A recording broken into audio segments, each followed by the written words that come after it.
This is East Hastings, the downtown east side of Vancouver. Almost everyone who lives here is a drug addict. Every alleyway is filled with junkies while the cops watch from the corner. The streets are littered with crack vials and used needles.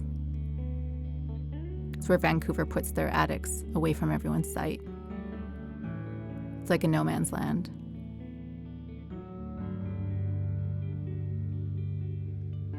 I can't imagine anyone wanting to live here.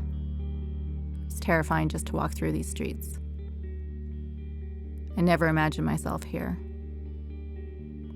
But today I've come to know these streets very well. This place has changed a lot over the years, but then again, so have I.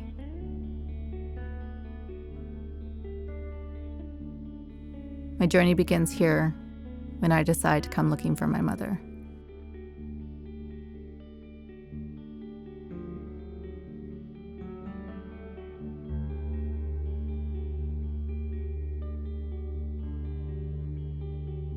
Who loves ya? Mum. How much? To the moon and back.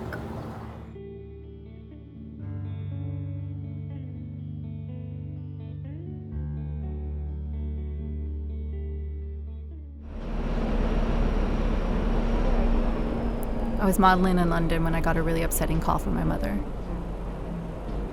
She told me she had hit rock bottom. This time I truly feared for her life and thought maybe this was going to be the last chance of getting to know her and understanding her addiction. She had been in and out of my life since I was little. I guess this is a part of my past I've always tried to hide.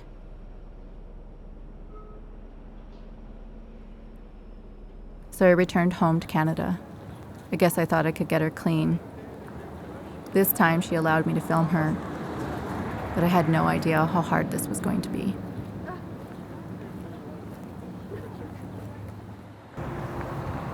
I'm feeling really nervous now because I've seen quite a few drug addicts now around, and it is kind of scary because I don't know which one's my mom, and I haven't seen her in a year, so she could look like any one of them. They all kind of look the same after a while. I don't know. I'm just not really prepared to deal with this because I've been away from it for so long, and I don't really want to go back to dealing with it. But she's my mom and I love her, so I'm going to do it.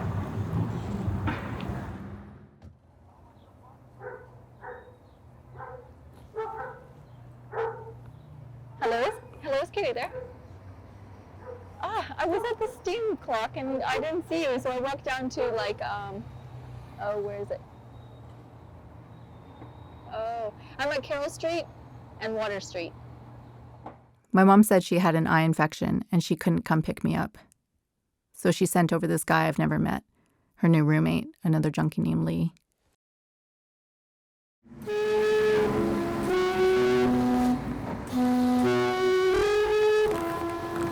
I think I see Lee. He said he's got long hair and tattoos, and yeah, that has to be him. Big wolf shirt. You think so? As I walked through the streets with Lee, I wondered how it had come that my mom ended up here. Everything was flashing back to me. My childhood with her, the way she'd sit me down and tell me the most amazing stories, the way I could just never stay angry at her.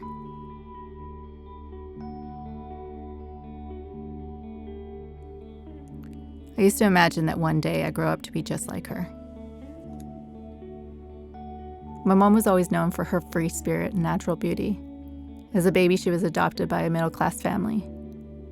She grew up in a 2-story picture-perfect home in Edmonton.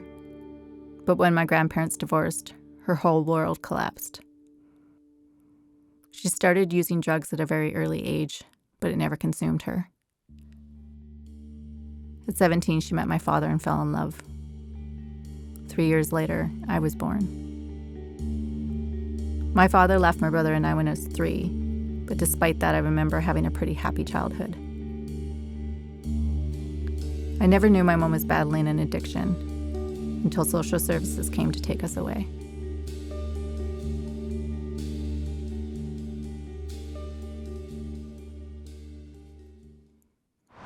When I finally arrived at my mom's apartment building with Lee, I instantly felt scared to even go inside. In fact, my first encounter was with a strung-out crack addict in the elevator on my way up to see my mom. I wish I could have turned back then. Hey, Mom. I'm so sorry about my eyes. That's fine. What is? I can't see a bloody thing. Oh, baby, I love you so much. Aww. Let me see you if I could see you. Here's flowers somewhere. Flowers. Oh my For you. God. Mom. You didn't need to get No, you can't flowers. even carry them. They're so heavy. Oh, I'm so sorry about these eyes. I can't see a bloody thing. I lost my tooth too. Grandpa said I wasn't allowed to meet you until I fixed my tooth. Oh, really? But I did. I didn't fix it. Can I have a cigarette, Lee, please? Thanks, son. So Lee's the best roommate I ever had. Aw. I know, you've both been living together a long time. Yeah. And it's platonic. That's good. But we're still good, we're good friends. Yeah. He takes care of me. Thanks, Lee. Can you light it too? Sorry. Yeah. So it's just murder going to meet you. I know. I'm surprised you went out, though. Yeah, I'm too. Aww. My daughter incentive. Yeah, they're just horrible and painful. Oh, I love you so much. I miss you. I miss you too. Uh-huh. Was it Mother's Day? Yeah, isn't that perfect? No, next Sunday coming up, I miss you so much. it's like a double Mother's Day. Yeah, American Mother's Day. Oh, I love you so much, honey. She looks pretty sick. And I don't know if that's from the heroin or if it's just from what's in the heroin or methadone or I don't know what it is, but she was probably lost about 100 pounds since the last time I saw her. She probably weighs about 119. She weighed probably about 150, sorry, last time I saw her. And it's kind of sad. Hey, Mom. Yeah. Okay, so I'm just on the corner of Canby, yeah? Okay, goodbye.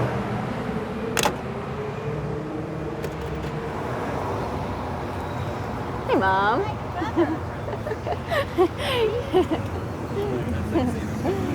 You know what? They said every guy in the whole building got all around looking at you. You look so good. I'm so glad I can see you. Yeah, And Lee's being a real creep. And now he spent all his morphine money, and now he wants cigarettes from me.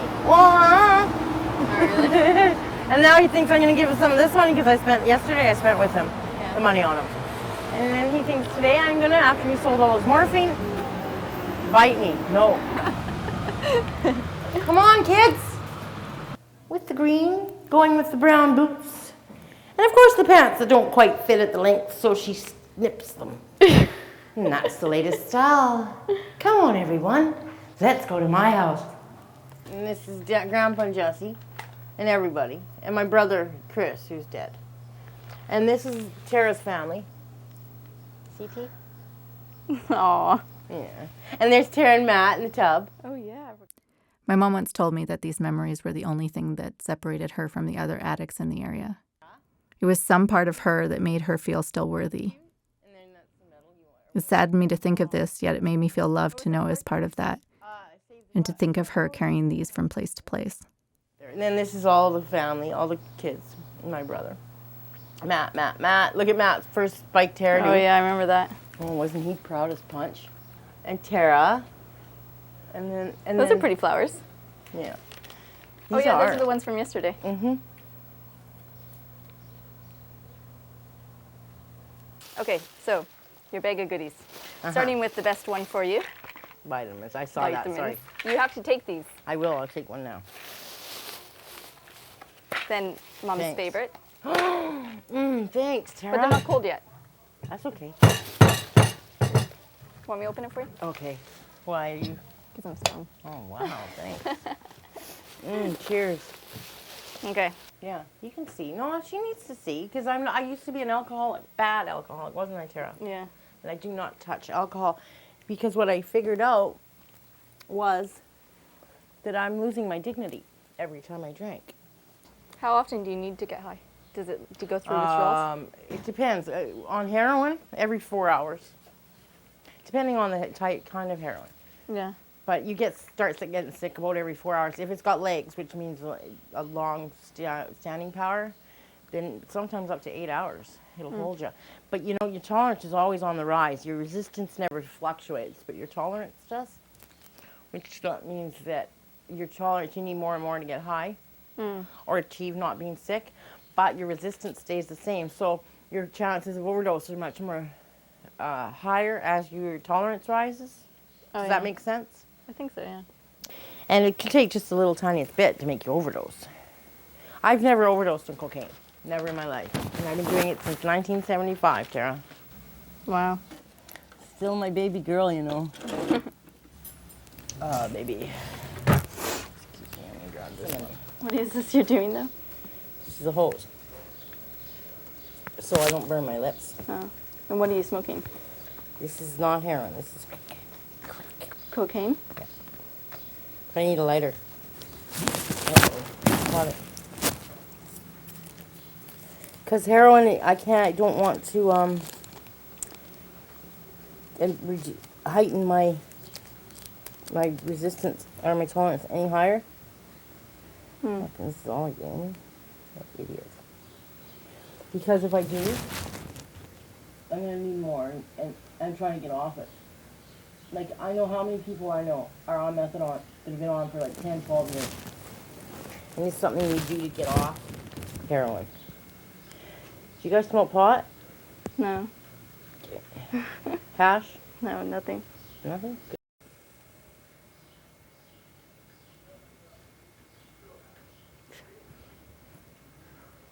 Good. That.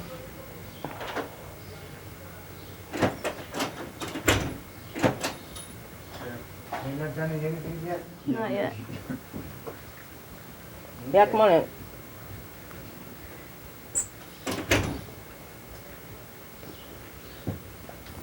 And there you go. That's it? What does it And feel then I like? roll it out. Really nice. Obviously, because that's why I do it. Let me think how to explain it. Kind of you're lightheaded. How do you explain being high? Lightheaded? I'm trying to explain the color. Yeah, very good. You can't explain the color. And it's like, it's like an orgasm and heighten that by 500 and then make it last a little bit longer than a normal orgasm. But make it your first orgasm. Can you see I'm high? What do you see? Yeah. You can tell? Oh, I gotta get out. It stinks? No, it's getting me high, I think.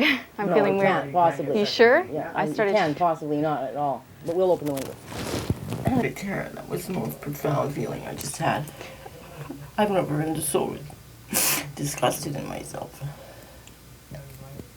I've never always thought that I was okay with what I was and what I did, and that, you know, I wasn't ashamed of myself. But I'm so ashamed of myself. Sucking on a stupid pipe in front of my baby. What can I get, huh? Well, you've never in front of me ever. I keep saying that too. And I know that you wouldn't, we're doing this to help other people. I know you wouldn't have done it because... Well, I wanted to do it in a sense because it had to make an impact of some sort. And if it didn't make an impact, then I'm further gone than I thought. Yeah. Because I quit for Ricky, right? I know. But I'm just so depressed down here, Dara. I know, because, I I mean... have no friends. I miss you so much. I hate him. We'll I'm get you just out of here. lonely, We'll really get you out lonely. of here, yeah. Okay, Mom? And not well health-wise, so. I know. Mom, Yeah, I'm thank telling you now. We'll get you out of here, okay? Thank you. You're my best friend. You're the only woman in my whole life that ever loved me. Not weird. I'm sorry to cry. But I just never had a woman in my life ever care about me. And just knowing every day that you're there. Like those phone calls and stuff. And you know, if anything, right at this moment, I want to get better. Just at least while you're here, I want to start because I want to show you I can. Yeah. And once I'm on the road, then I'll continue, right? Yeah. But people say you have to do it for yourself. No, any way you gotta do it, just do it. Last time I saw her in Vancouver, she was living in like a better situation. She put on more weight and she was living like in a women's shelter type thing or something like that. I write a lot of poems actually about situations in my life. And so I thought that I would just make a book of all my good poetry and all my happy poetry. But you know, that didn't last very long. Happiness is an eternal thing, you know, it's something that you go in and out of all the time. Because people were happy their whole lives and never ever felt sad. I mean, how would you know what happiness is? That's what my brother told me once. Anyways, this is a poem that I wrote. Crashing down like a wave, I watched the birds fly out of sight, reaching to touch the surface, struggling to keep afloat. This coldness pulls me under, somewhere dark where I can't see no more. Just wanting to breathe, just wanting to be free. I am tangled in webs gripping at my feet, whirlpools all around me, no time to stay still. Don't reach for me, don't give me your hand, I will only pull you under. I will be the wave that's crashing down on you, taking away your sight, your precious breath. Those lips you breathe through, they look so precious from here. You look like the gentle bird that would fly me to safety. You look like the one, but keep away. Not everyone understands why it is better to be out there. Just because you look happy, who says you are not down here with me? Who says I am really all alone? Who says I wasn't supposed to be here? My mom was supposed to be the person that was at the bottom, and I was supposed to be the one that was at the surface, and I was the one that was trying to help her. And that was when I realized that sometimes they choose that place that they are, you know. They put themselves at the bottom because they feel safe there. Heroin spits out another overdose, and I'm so lucky this time was really close. I'm so messed up and all's not clear, and anyone who loves me I won't let near. The war wounds are all they'll see, if at all they recognize me. But I know the answer's blatantly clear, but just the thought brings too much fear. What a wimp. I'm a sissy and I'm a total loser, so God, why can't I be just a social user? Because the war wounds are all they see, if at all they recognize me. When did you write that? Summer of 2003. What made you write it? I was going to kill myself. Why? Because I was very hurt and unhappy and I just couldn't handle the pain anymore. Mom, where's the music? I can't have any music because I gotta have the rights. See, Mom should be a director because she remembers the things Give me I always that. forget. F, give me a U. U, give me a C. C, what's the spell? Oh, K. K, what's the spell? Fuck, what's the spell? Fuck, what's the spell? And it's 1, 2, 3, what do we fight for? Remember? Don't ask me, I don't give a damn. Next up is Vietnam. And it's 4, 6, 7. Come on, Lee, open up the pearly gates. Ain't a time to wonder why. Whoopee! We're all going to die. Yeah. Because it's the It person's isn't a story, beautiful you know? situation, but it is my life.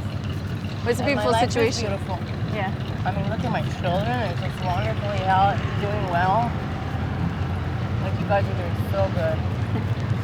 And you know what? You're giving the downtown east side a little bit of prettiness. So we're going this way. Where are we? We're the pharmacy. Oh, this is where you pick up your methadone? Yeah. Oh, yeah. So we're getting methadone. It's only been 1 day. So is this your prescription then? Yeah. When did you start doing drugs? Started opiates at 9. Started cocaine at 15, 1975. I think it's cocaine because my best friend, her brother, had a bad pancreas, so he couldn't drink. Mm-hmm. So he did cocaine, he used to sell cocaine. And so we buy it off him for $150 a gram. Everybody else paid $2. $200 a gram? Yeah, it was a lot of money then, but it was pink Peruvian flake. Yeah. Did our grandparents know? Oh yeah, of course they did. Because I've never been ashamed of anything I've done. Yeah. How did you make that into a ring anyways? Oh, he's gonna make you one. Oh yeah? Yeah, I asked him last night. Who made it? Let's see. Murray.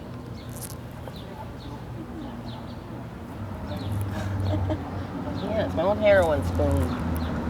It's a little tiny spoon, it's about this big, and I could take it everywhere. And no one would know, and I'd always have something to fix my dope up with. Did you not sleep well last night? No, I don't like not sleeping where I'm safe. Like, I know I was safe there, but it's just, and maybe the methadone's hitting me. Oh yeah, does it make you sleepy? Yeah, a little bit. This is I'm up, the count up. Oh yeah. 5 mils more. But maybe I should have a little nap. You guys can shop. Want to? Hey kids, someone wants to give you $1? Bye baby. Bye. Love you guys. Today was the 5th day seeing my mom. And, you know, every day changes because when I first saw her, it felt like she was really vulnerable and I needed to help her and I needed to get her food and make her healthy and, like, get her out of that area.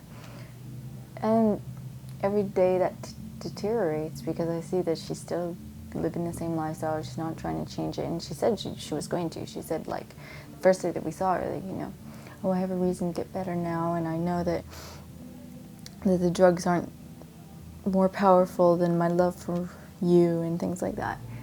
But she hasn't tried. I mean, I was giving her some money for food today and she said, well, oh, can I have $5 more at the end of the day? And, you know, I said, well, what do you have to show for it, you know? Where's your food? So, you know, it's really difficult when I first saw her and then now it's not as difficult because I just think some of the things she says like, oh, I hate when people panhandle, you know, that guy's 30 years old, he's totally capable of working. Well, she's 44 years old and she's been totally capable of working for many years and she hasn't. And she's been living off the government. So what's the difference between panhandling and living off the government when you can work? I mean, that's pretty much the same to me, so. I don't know where she gets off thinking that she's any better than anybody else there. You know, she would be considered better if she was trying to change her lifestyle and trying to do things differently, but she's not. She's just doing exactly what everyone else does there. So I don't feel it's my position to try and get her out of there. If she wants to get out of there, she can do it herself. And, you know, I feel really bad because I think, you know, she may just die there, but that's her choice. It's not my choice. And, you know, who is the parent? That's what that guy said today. And that's true. You know, she's the parent. She's supposed to be taking care of herself and taking care of her family and things like that. And it's really hard to distinguish yourself from your parents because you just want to help them, you know, you don't think about the fact that they are your parent and they should be taking care of you. You just want to take care of them because they're not able to do it themselves. But they actually are. They just choose not to.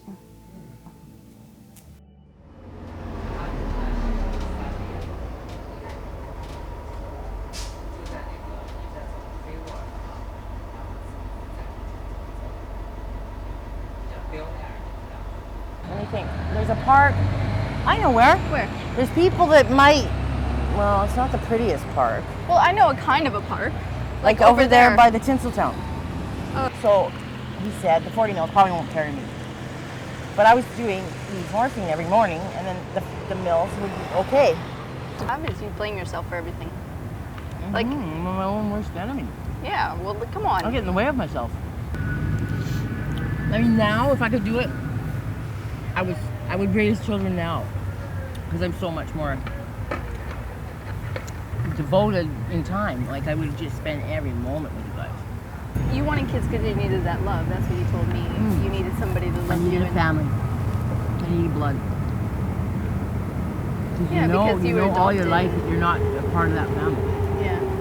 And there's nowhere you fit. If you don't have a family anymore. Like, there's nowhere to go home to. And you tried to find your mom, right? A little bit, yeah. Did you ever find out about her? What happened? Well, nothing about her. It was my dad.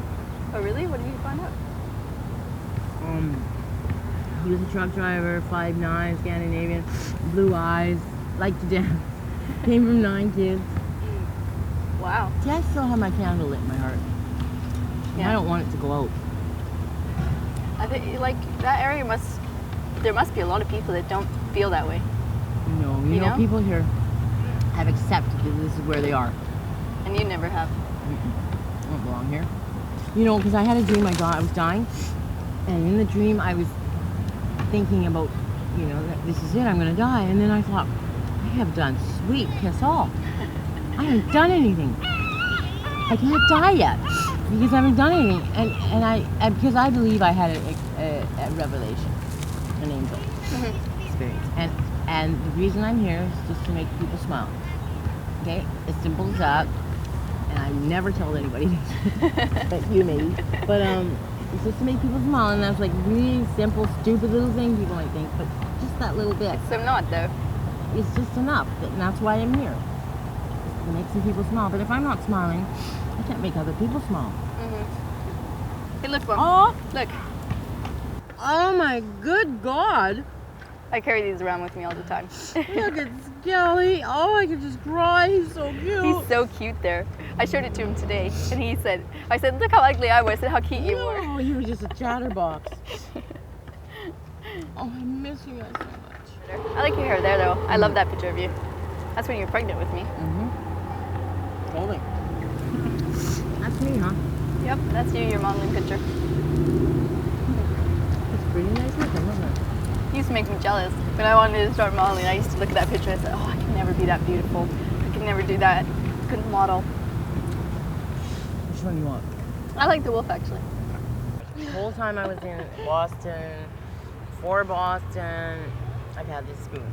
And since I got on methadone and stuff, and I'm trying to quit, I made it into a ring. So I'll always have it with me in remembrance of just these days, because it got me through a lot of shit, but I'm letting it go, but keeping it.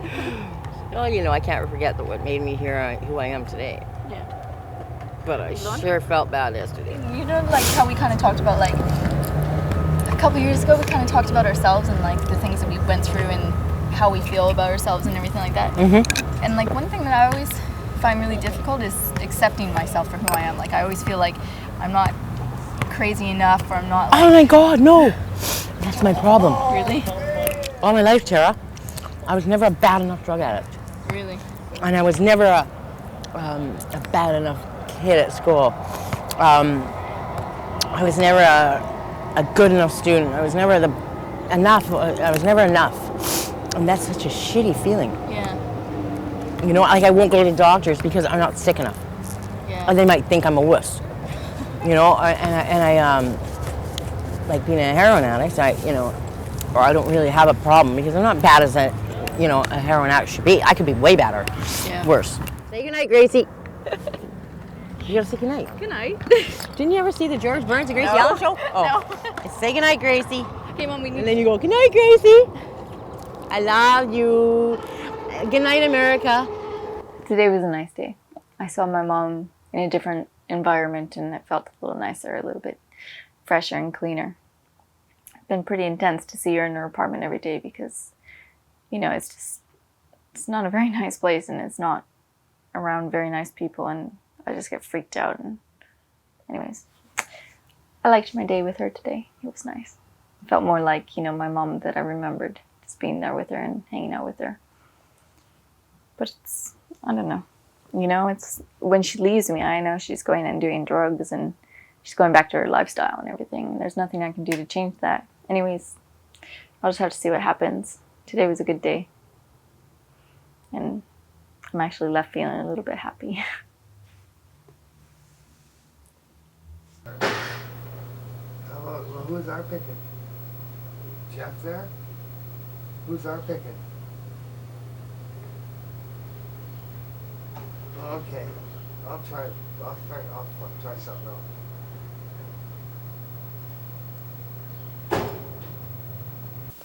Heidi ho, neighbors. Okay. What was the hardest thing that you had to do in your life? Leave my kids behind. Do you think you're a good mom? No. Why? Yeah, I do. Yeah. But, I wasn't back then. But that's just regrets that aren't worth looking at because there's nothing I can do about them. So I just try and be a good mom now. How do you think you affected your children? I don't know. Just cut for a minute. What's one thing you want to achieve before you die? Be clean. Get off drugs. Yeah. What do you think? Wake up one morning without having to have any substance in my body and listen to 4 of my children snoring in their beds. Even if their husbands or daughters, wives are with them, and my grandchildren, whoever. But just one morning waking up with all my children in one home and being clean. Isn't that the most beautiful picture you can see? Mm-hmm. Who do you think hurt you the most in your life? Who? Who? My mom. Why? She just didn't love me. Do you think that's the most important thing about life? Just love? Having your mom love you, yeah. Yep. If you don't have your mom's love, there's something wrong. Everybody needs their mother. Don't you think? I do. Yeah. I feel sad and numb. I feel unemotional towards her. It's at this point because I just think, she said she wanted to get better, when we were talking. And then she says she's still doing heroin, she's still got her pipe out, everything like that. She's got her downers, her uppers by the bed. Why lie to yourself? Why lie to others about the things you're trying to change in your life? I don't know. I think the thing that hurt me today was when she said, the thing she most wanted to do before she died. And she wanted to be with her kids and hear them breathing.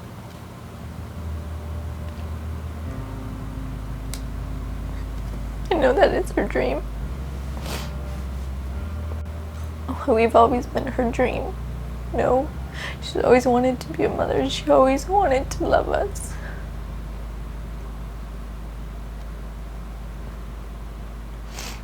I think she's gone now. I think she's past the time of getting better. It's a reality I have to accept.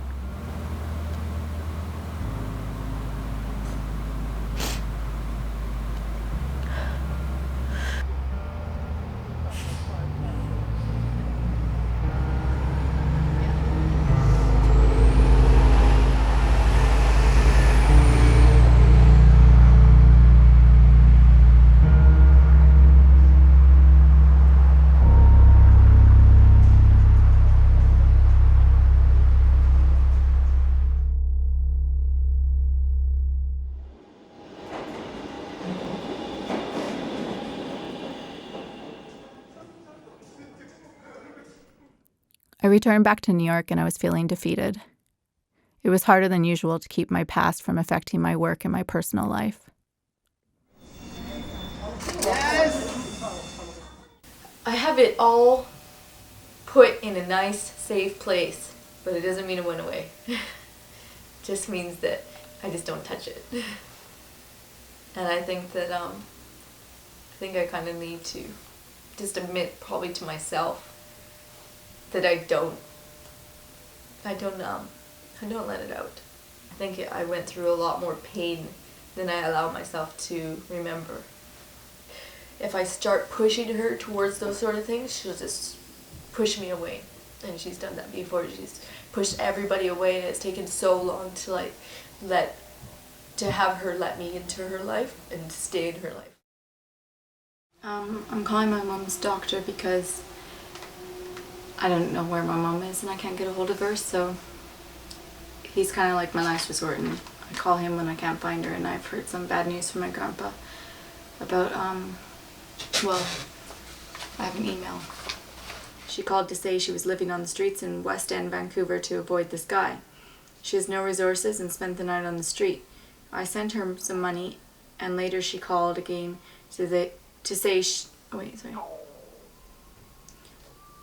she would not return to East Hastings because it is too dangerous and such a bad place for anyone to live. Yes, hi, may I speak to Dave, please? It's Tarah Dowling. Hello, hi, how are you? I'm fine. I'm sorry I always harass you when I can't find my mom. Okay.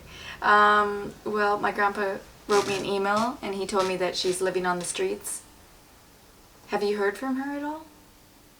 Yeah, because I guess somebody was like victimizing her and took all her money and threatened to, I don't know, beat her up or something, so she had to leave East Hastings. So she doesn't get her methadone or anything? Okay. Can I leave you a message if there's any kind of word about her, just to call me collect? Okay, and I have a new number of where I am. Well, so you're out of the area?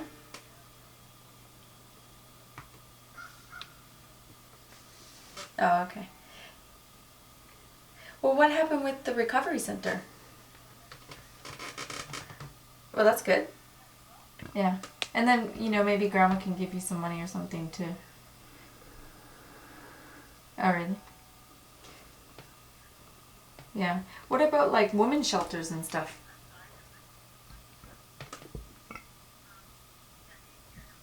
Okay, great. Yeah. We'll just get out of that area so that guy doesn't find you. And you're not telling anyone where you are, right? Okay, that's good. Yeah, honestly, stay far away from there. That was my mom.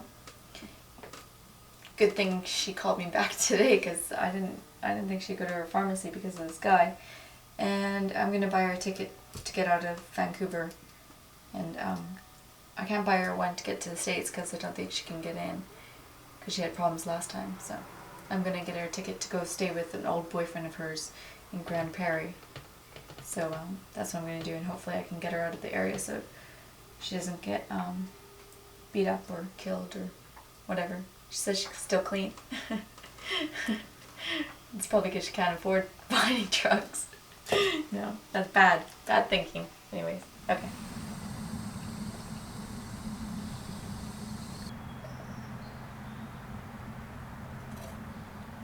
It's been a year now since the trip to East Hastings, and my mom sent me an email saying she had gotten clean and moved to an island off the coast of Vancouver called Salt Spring. Even though I longed to believe this was true, I needed to see it with my own eyes.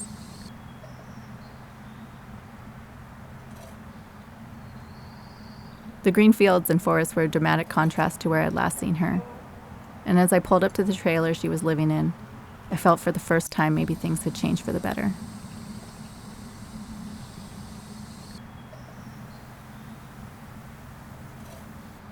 Nice. Wow, it's so clean, Mom. This is my one rose I've grown. One rose?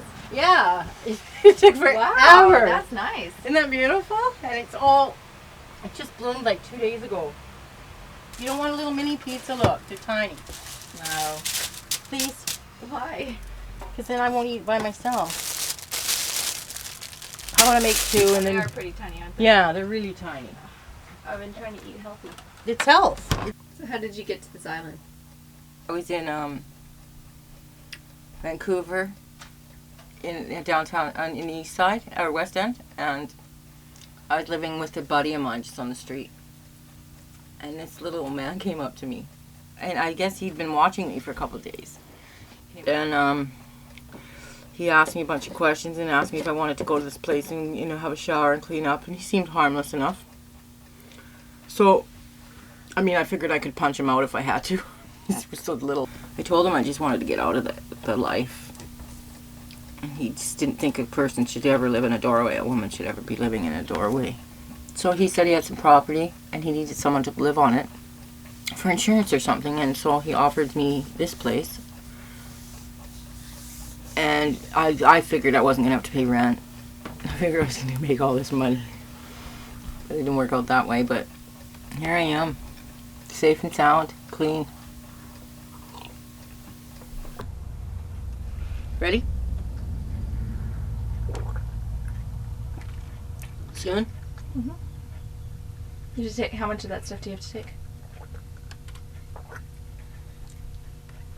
85, so it's 2 30s and then a 25. And so you're trying to get off meth enough? Mm-mm. No? You just stabilized? Yeah, I'm gonna try though. Like I'm gonna start lowering and lowering. And... So you want to know what my life's like now? Yeah. It's like so much better. It's like coming out of a nightmare and outside into the beautiful light. Like being in the dark for so many years. And unhappy and sad and depressed. With no hope. Into the beautiful daylight. Can you see me, Tarah? Yes. Hello from Salt Spring. I really don't like who I am when I'm down there. The person I become down there is the survival drug addict, you know. I don't like that person. That Katie, I like this one. I never noticed a lot of things. Like everybody's so angry. Everything in them is angry. They're all fighting and how you doing? Oh, I'm terrible.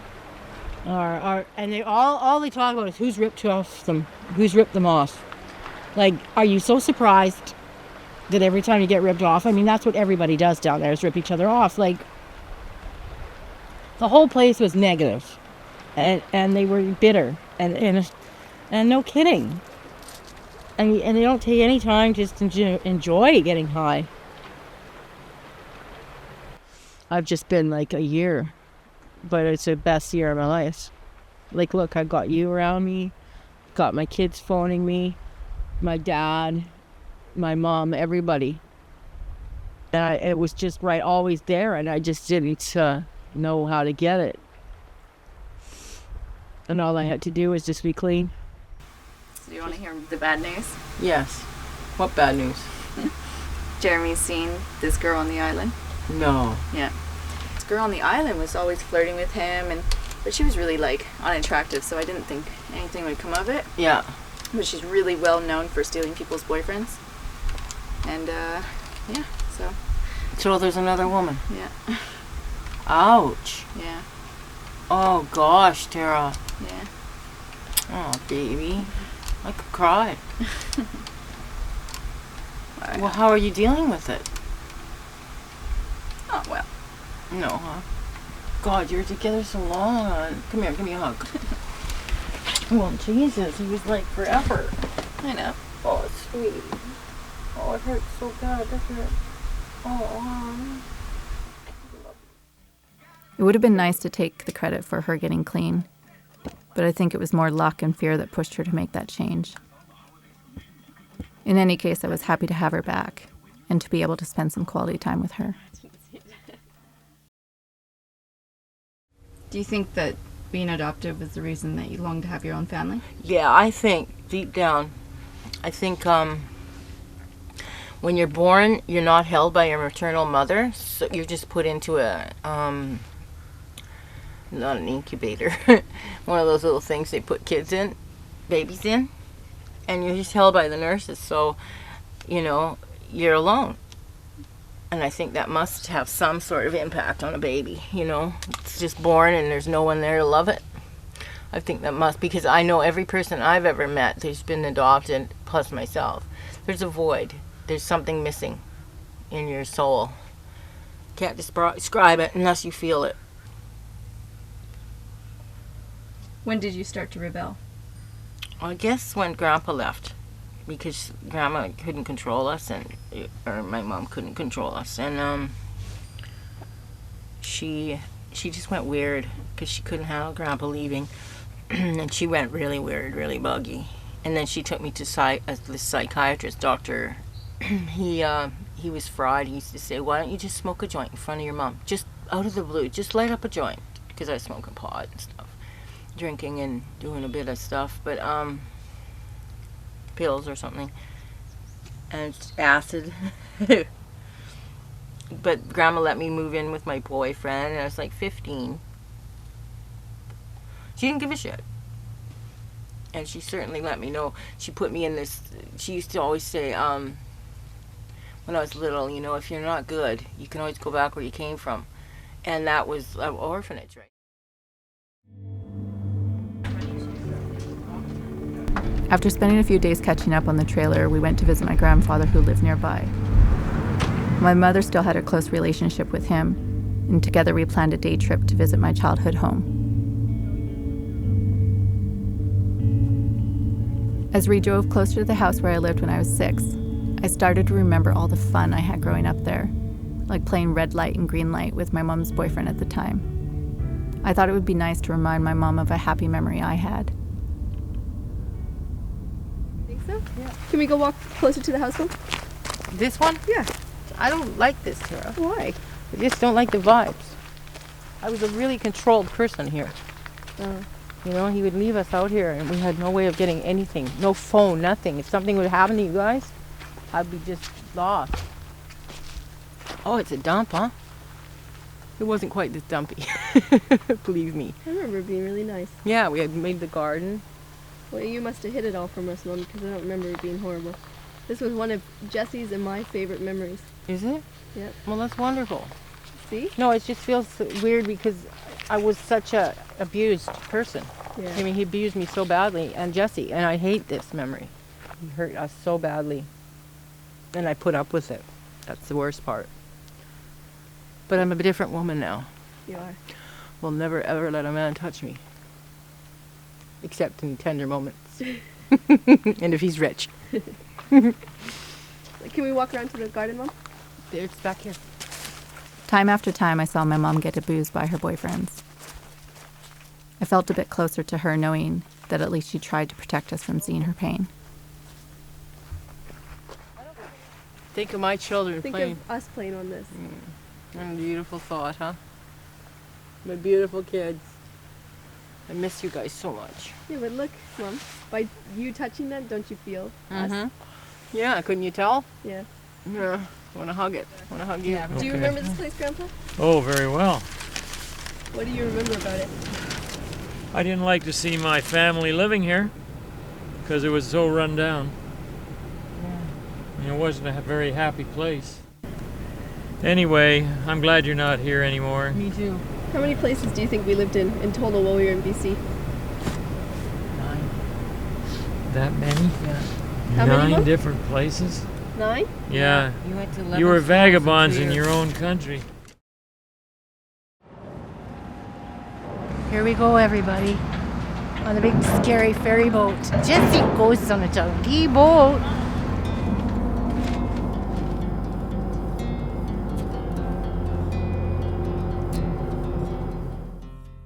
Well, I'm growing now, and I'm coming more, getting to know myself more, and like I've had a year in that trailer, and I've gone through every emotion possible in that trailer, so I've bonded with it.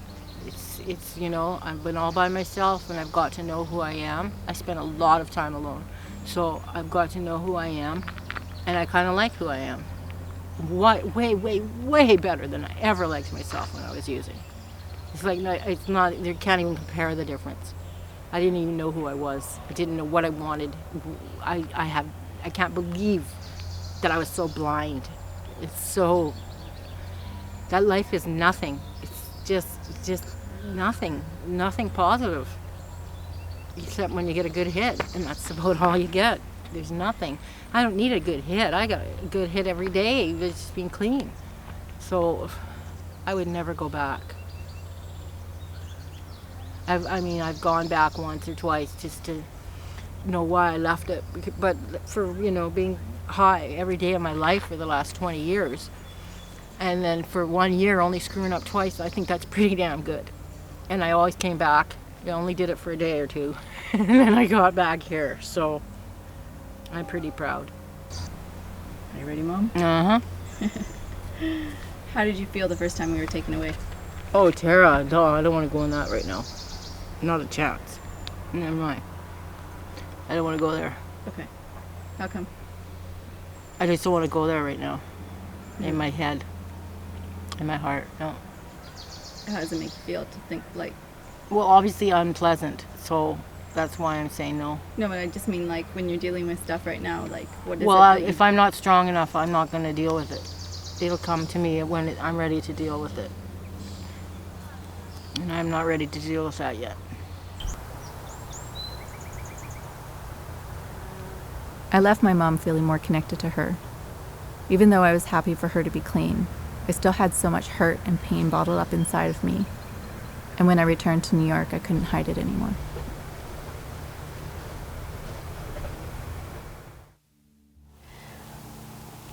When I set out to do this film,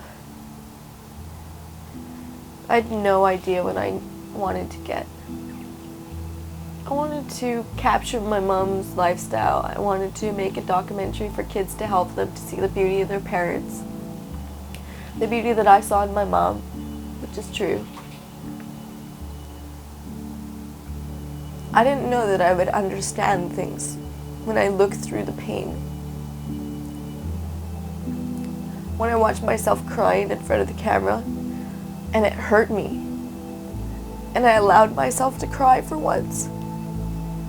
I allowed myself to feel sorry for that beautiful person that was bearing their soul. My soul.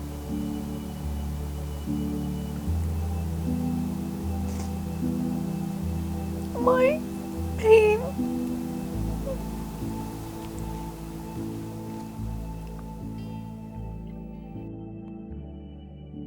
When I look back at pictures from my childhood, I realize I used to be so vibrant and full of life.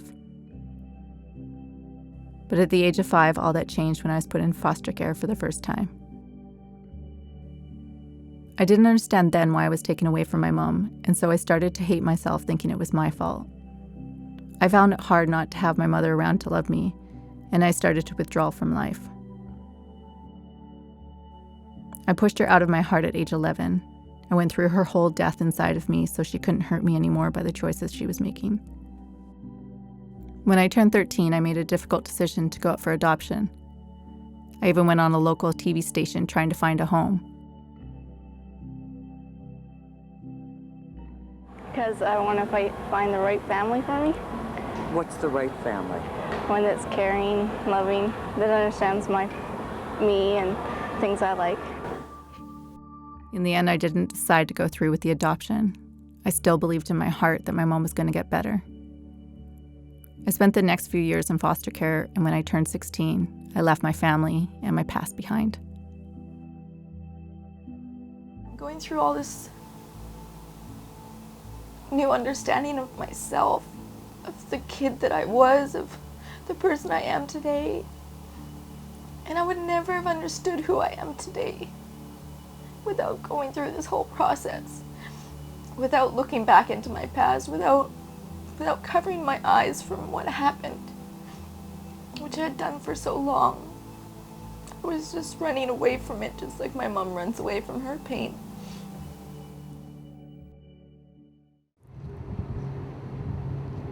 Six months later, I went home for one last visit with my mom. I still had a lot of unresolved issues that I was dealing with. And to make matters worse, I had a feeling she was back on drugs.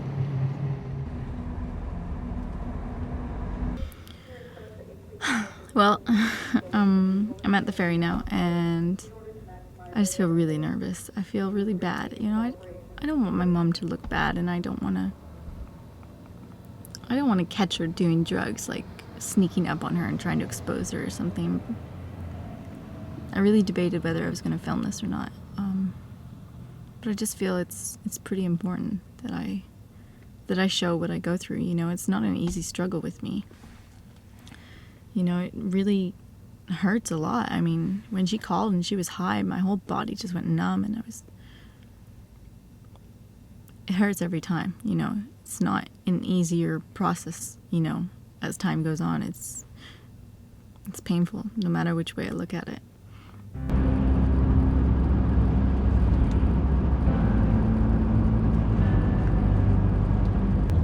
I had a visit with her the week before and we weren't getting along. We made plans to meet at my grandfather's and she never showed up. I think this was the last straw for me and I knew it was finally time to confront her.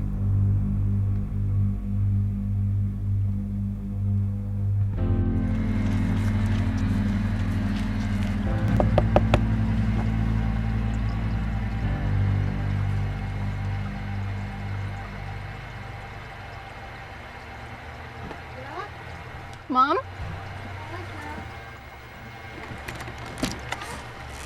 I'm sleeping. Well, who is this?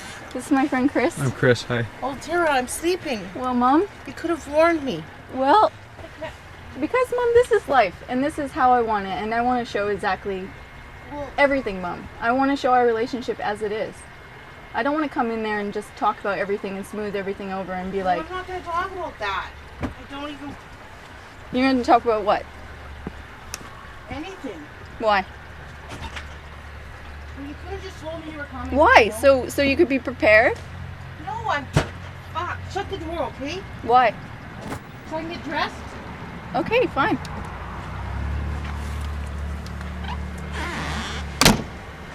She's not too happy with me.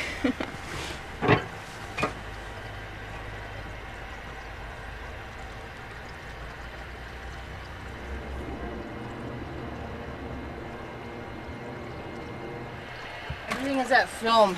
Is it? Yeah. I have done everything for you for that stupid... Well, I don't think stupid, but that film. And then you do this. Besides what? You're a real bitch on the phone. Well, Mom, did you not call me high? I wasn't fucking high. I swear on my life. I swear on your life. On my life. On your life. On Jesse's, on Gracie's. Do I not live my life with you as my mother?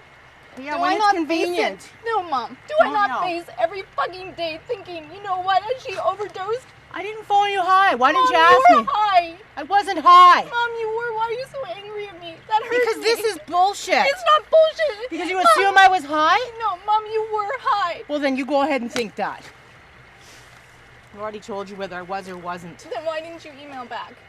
I didn't email. I'm not even near an email. What are you talking about? Since Wednesday, I wrote you 2 emails.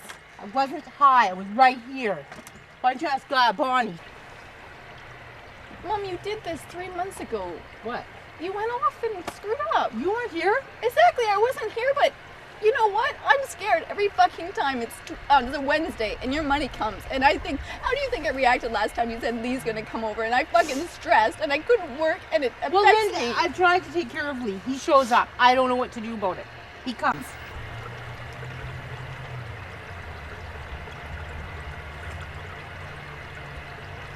How am I supposed to know if I've never been an addict? How am I supposed to really know? Because you gotta know that I've been through the shit. And I'm scared of it. But I need you to tell me constantly. I do reassure you, Tarah, but I'm so No, you tired have to, of Mom. reassuring everybody. Because if I don't phone for one day, I'm out getting high. Do you know what? Nobody's my friend because they're all so scared that I'm gonna go fucking use. They treat me like I'm 2 years old. I thought maybe you would be different. But that's what you put on me, that pressure. I don't put on you. You accept do. that. I can't put anything on you. You do, Mom. You have to take You that on make me yourself. say, You're always I'm been a the mother. only one that believes in you. I'm the only one that trusts you. I'm your best But friend. you don't. Do you know how much pressure that is for me? I'm just trying to make you feel like you're my daughter. No, but Mom, I don't know what mothers say. I don't have a mother. I'm trying to tell you how I feel. You make me stop. No, I don't. You I've heard do. this You before. do, Mom. You haven't. Because I've held it in for so long. Too long. And it's something that I had to face. And it's the hardest fucking thing ever is to accept my life. And accept that you were an addict. And accept that I have to face this constantly where I think you might overdose or you might go off and relapse or anything. And who am I going to tell? I have to tell you, Mom, because you're my mom and you're supposed to be my mom. And my whole life I've tried to be your mother and not to be a kid anymore. And I've tried to put my own feelings aside. And I've tried to just say, no, I can't show Mom how it hurts me because I've tried to do that before and it really hurt you. And so constantly I'm trying to make sure that I don't hurt you. And in the process, I'm hurting myself more. It's just really hard, Mom. I know it is, Tarah, and it's going to be hard for the rest of your life. And But every day will get a little easier because it does for me.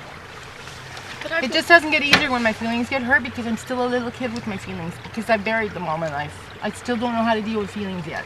You know, I've gone through the withdrawal and all that pain, but I still don't know how to deal with feelings. I don't know how to deal with them. I know, and that's why I'm scared to upset you. Because you just gotta say it like it is. Don't walk around. There's no time in the world for that. Well, that's what I have to learn. Yeah. I know here. I'll tell you to shut up when you bug me. I mean, right now, I was ready to just kick your teeth in, bringing some strange dude here. I'm in my pajamas because, like, I'm watching Father of the Bride. I finished watching Mr. Chips, and I'm crying my eyes out. Because he dies in the end, and he's got 11,000 children, and he's never had one or something. And I love you so much. I love you.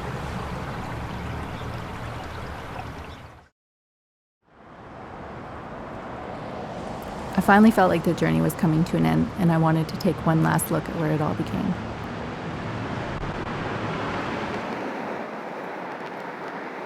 It's pretty crazy.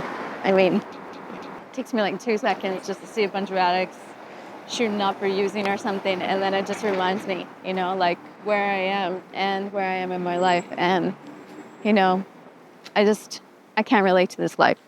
And even though my mom lets me in and shows me what it's like to be an addict, I'll never understand. And I don't want to. It was very close, you know, for me to have gone down the wrong path. And, you know, I'm really proud of myself, actually. It took me probably like 2 years to actually come to terms with the fact that I am proud of myself. I'd love to say that I got my resolution and that we lived happily ever after. However, the thing I've come to know about addiction is that it usually returns. Everybody's got a story to tell us, say. Living life in a hurry, that's why it ended up that way. 7 years later, my mom was back in East Hastings. Only this time, the doctors had given her 6 months to live.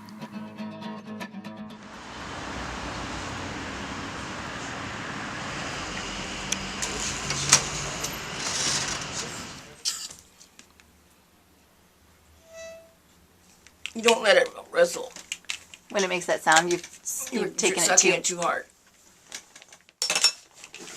You want to see a needle full of drawers? Drawer full of needles? Are they dirty needles? No. Oh, whoa. These are needles. What are they for? Injecting. Oh. This is what you clean your arm with. It's the water you use. You still water. I don't think you really needed to see that, don't you? Well, it's not that I don't know you do it, so. Yeah. Okay, this one is, these are pills you put in here. Actually. Well, I'll just take them over this thing, if I can find it. These are pills. And these go into, I can't find the one I've opened, so I suppose it's just, maybe I did use up the one I had. No, nothing. So, this is the container you put it in. What's all this for? My chest. What's wrong with your chest? Oh, okay, well, I have spores from, mold, spores in my lungs, taking over. I have 29% left oxygen capability in my lungs. So, and that goes away. That's getting smaller every day. And eventually I won't have any capacity for air, oxygen, air in there. So I'll die. Which would be, they say, 6 months. So I'm pretty sick now from that place I was at that you filmed last. I can't find my purple inhaler. Anyways, I'll find that in a minute, but I'll show you this letter, which is really... When did you find out you're sick, Mom? 6 months ago, 8 months ago. What happened? I had to rush to the hospital. I couldn't breathe. I couldn't get air in, and I couldn't get air out. So, I got emphysema from the talc and the heroin. They used to use it to cut heroin years ago. Anyways, the letter says, let me put on my spectacles now that I'm old. This letter's from St. Paul's Hospital. You've been referred to the pulmonary rehabilitation program here at St. Paul's. This will help me learn how, there's a little pamphlet here that I read. It will teach me how to do self-management, how to exercise properly with my, lungs. How to control my breathing. and give me some independence, of course, and it'll give me teach me how to have a healthy lifestyle, because I can't walk far, I can't do anything. I'm supposed to be on oxygen, which I will be soon. I'm just a little afraid to have the oxygen in here because people smoke around me. I know what their drug of choice is, how they get their money. I know everything about them. So for 4 blocks, everybody knows everybody. And it's really bonded. Everybody's bonded. We all stick together. If there's something happens, like this one time this car drove up on the sidewalk. Yeah, you told me that story. Yeah, and started knocking people out. Yeah. And everybody's stuck together. So. And they're funny, right? What do you mean? Like, I find that the people here, they have a sense of humor, and they're like much well, more we open. gotta, or you're not gonna. Yeah, you gotta have a sense of humor. Right, Cubby? Have you met Cubby, Mr. Audience? Yes. The audience has not met Cubby. Is Cubby upset that he's not able to watch TV right now? No, he's just my baby. You look good today, Mom. Well, I was so freaked.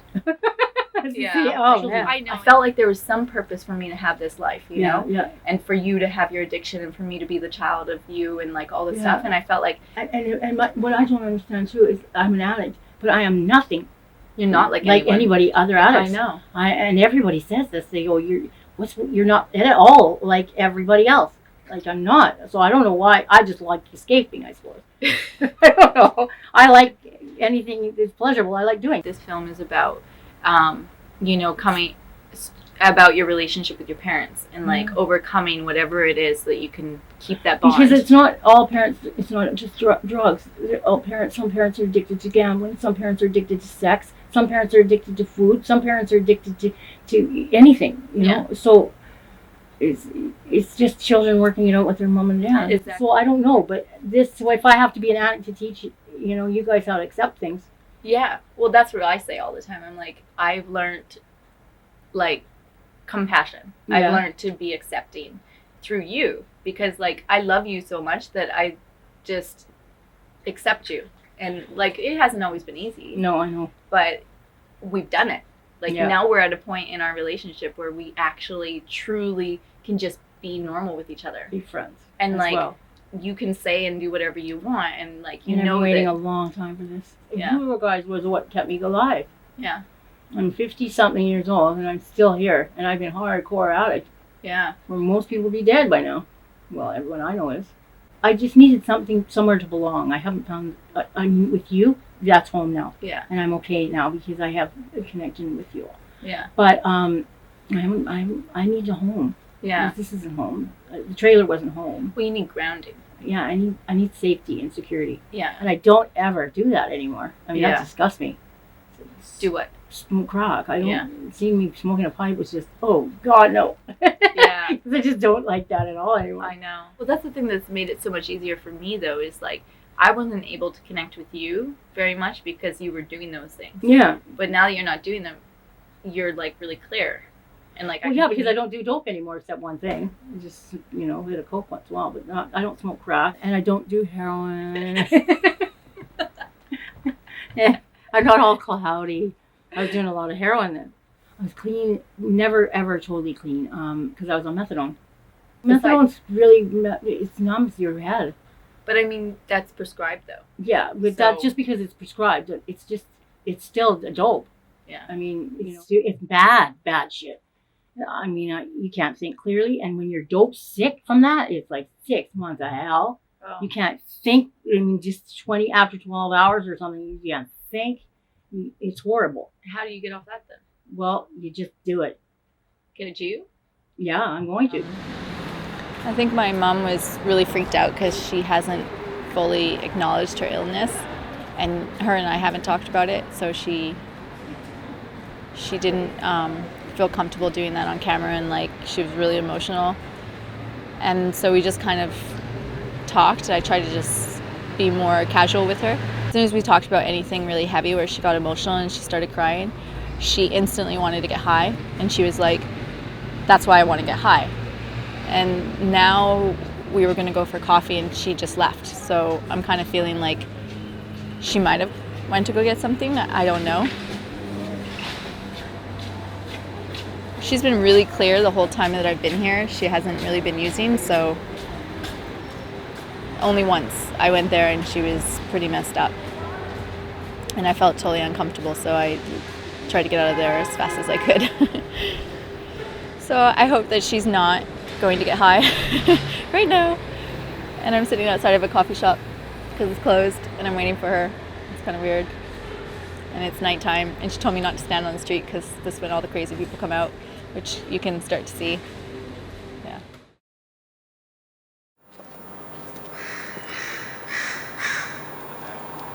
How long have you been an addict? Since 9 years old. It was my first overdose. Oh, Why did you try to, like? No, I didn't try. What happened was there was pills in the medicine cabinet. Anyways. And I used to take them, and I took too many, and they were not prescribed for me. They were pretty heavy duty stuff, but they brought me out of my shell. I wasn't shy, and I became really funny, the class clown. So I'd take more and more. And then one day I had a real headache, so I took a whole bunch of them. And then I don't remember what happened, but I remember Grandma was putting her fingers down my throat trying to make, and I had to drink prepared mustard to make me throw up. But she never told Grandpa, and she never moved the pills. Why do you think our relationship is as good as it is? Because we're all straight up. There's no bullshit. You ask me questions, I tell you like it is. Sometimes I'm too honest, which I shouldn't be, but you know, I don't like bullshit, and I just say it like it is. And so do you. And when you're hurt, you cry, and we both feel each other's feelings, I think. And we're more older and mature. Do you appreciate what I'm doing with the film? I think it's wonderful. I think and if it could save one person and get one family to understand each other, then it's worth every embarrassing moment of you coming to my door. Thank you. I love you. And it is to me the best. Oh. Hey, Mom. So what's going on? Are you not breathing very well? No. Why? How do you know? Well, because Rodney called me and he said that he thinks you should. And he said what? Well, he said that he was trying to convince you to go to the hospital. Yeah. And you don't want to go to the hospital. No. Why did he phone you? I'm sorry.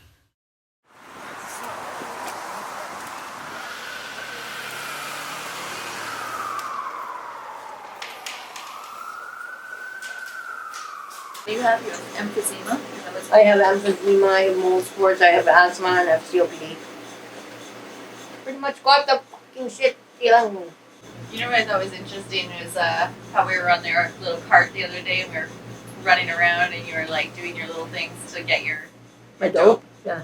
And how just kind of desensitized I am, like it kind of just come along for the ride. Yeah. Yeah, well, you know, it's just me. So you're safe. Like, nobody would hurt you. And, yeah, and that's just what I do. So you get it delivered now? Yeah. You can't go get it yourself? Well, I can't, no. Well, I've just got to meet him downstairs, and what the hell, you get my car, and my oxygen on the car. Yeah. You go down, you know, it's better him just coming up. So we're ring number 1 on a sunny day in Spokane. Yes, we're diving for $1, diving for dope. Inside here, it's heroin. But it's not my kind of heroin. This is black, ground up heroin. I like the rocky heroin. So I'm going to fix this up for me. It's attacked really bad. That's what's so scary.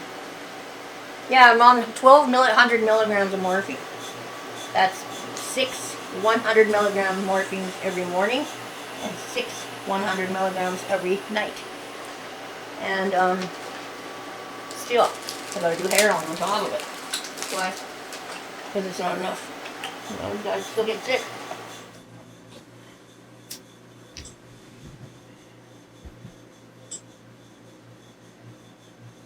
Why do you have to do that?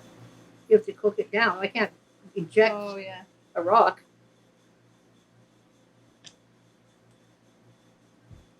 I don't get weird. Yes, It's fun. you do. I have fun.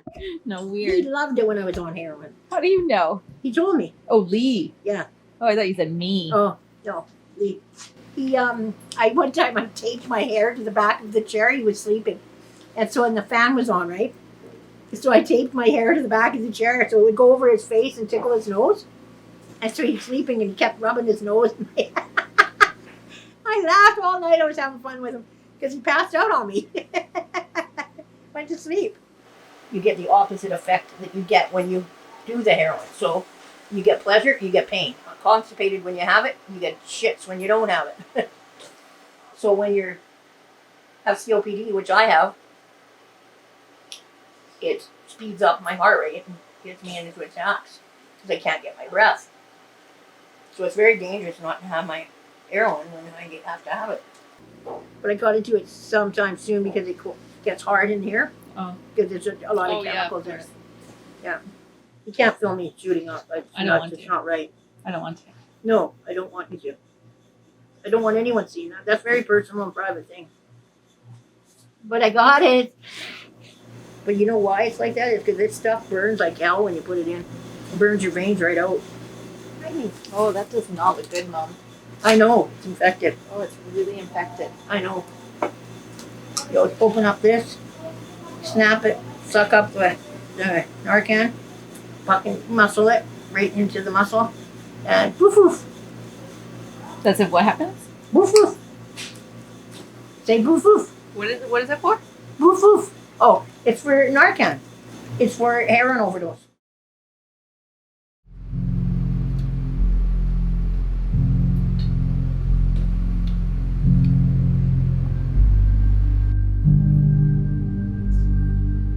Mom.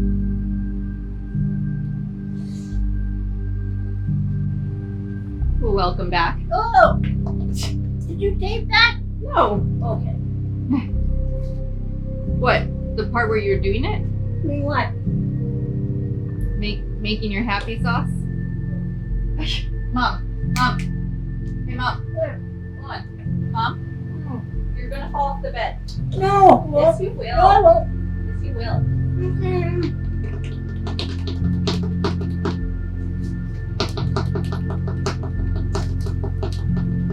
Are you afraid? No. Are you? What grade? I don't know. You're in the marching band. Oh. Mom. Are you okay? I am, sweetie. Are you sure? I'm positive. Oh, I'm sorry. Okay, now I'm okay. You're really not doing well. Okay, I am. Okay. You sure about that? I don't know if it's the drugs or the illness, but she was pretty much just completely nodded off in her bed, falling off her bed, just hunched over like this for about 2 hours. I kind of felt like I put so much of myself into her life and being there and supporting her, and I just feel like when it's starting to emotionally damage me, then I should just remove myself. And then I felt like that was maybe like a good growth spurt, that I was kind of taking care of myself. And then I woke up this morning and I felt sad again, because then I know that she'll be alone. Are you nodding off like that because you're taking too much? No, I'm just tired. But it seems like you just taken too much, though. Are you sure? I'm sure, Tara. Okay. I don't have enough money to... That's what I kind of thought. What? That you didn't have enough money to get too high. No, I don't. Okay. Yeah, I got really sick. I was working. One day I just couldn't move. Wow. Yeah. So it just gets progressively worse.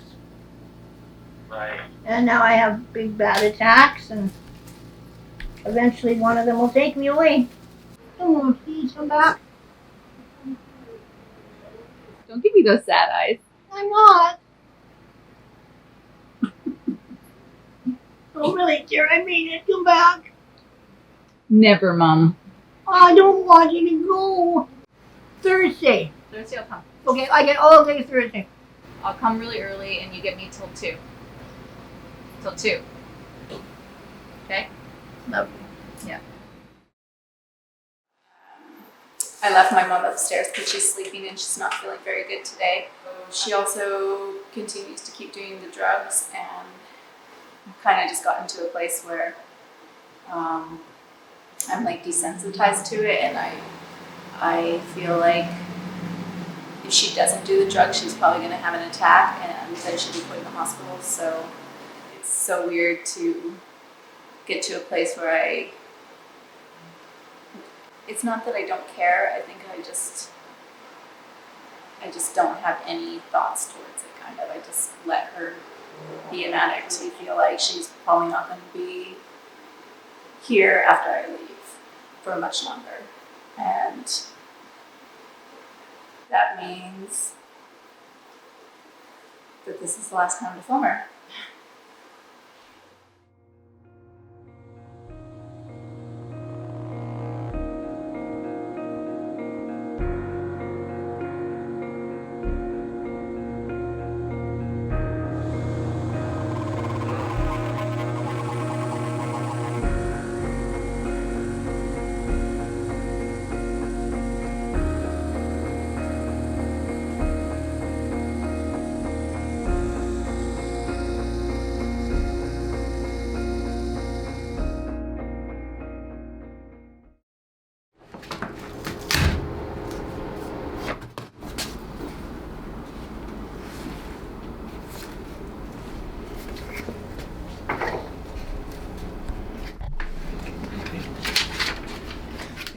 I sat here with her.